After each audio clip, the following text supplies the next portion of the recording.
Kobe Cotton once said, 5 seconds of fear or a lifetime of regret.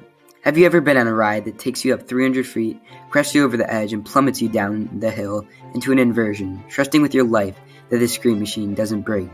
People might find that going on a roller coaster is either enjoyable or awful. Then there is the majority of the people that are either nervous or scared to go on.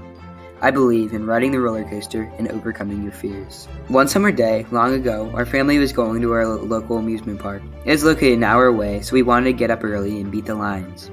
At the time, I was 9 years old and was thinking about the fun of meeting up with all my cousins from different states.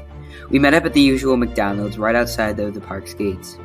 When we finished greeting each other and exchanging hugs, we headed out over the causeway, and right as the last tree moved out of view, there you could see the beautiful skyline of Cedar Point over Lake Erie. We could see large metal structures in all different sorts of colors and hundreds of miles of track. It was a picturesque moment as we all got our phones out to take a picture. As we approached the front, the gatekeeper ride swooped right over top of our heads. Every time I go through the gate, it still fascinates me. We entered the park, and to the left there was a height measurement system. We all ran over to see if we could ride the next big ride. It turned out to be the first year I could ride on the roller coasters, although some of my cousins couldn't, which was not a good scene to behold. I was so excited that we all ran to our first roller coaster. As soon as we got there, I was flooded with fear and really didn't want to get on. My family made me come in line, and if it wasn't for them, I would have never got on. I was literally shaking as soon as I got on the ride, hoping to get it over with. As we ascended the lift hill, seeing a great view of the park, and at this point, I was horrified. Then as we dropped, I had the feeling of weightlessness, which is crazy. We concluded the ride, and I was amazed and absolutely loved it, begging my parents to go again. This shows how taking risks in life can have benefits even when things are getting scary.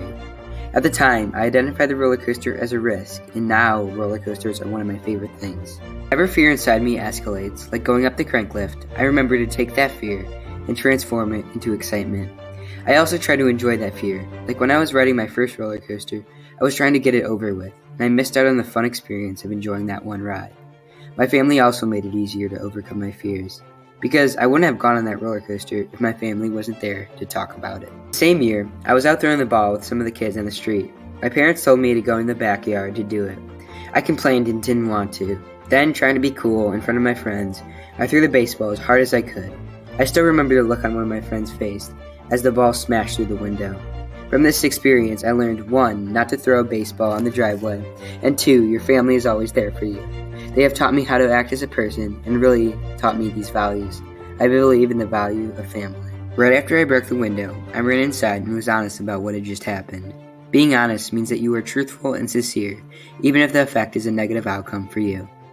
Honesty allows you to be more trustworthy and leads us to a free life with less guilt. Every time you overcome a fear, just know that someone else in the world is dealing with that fear.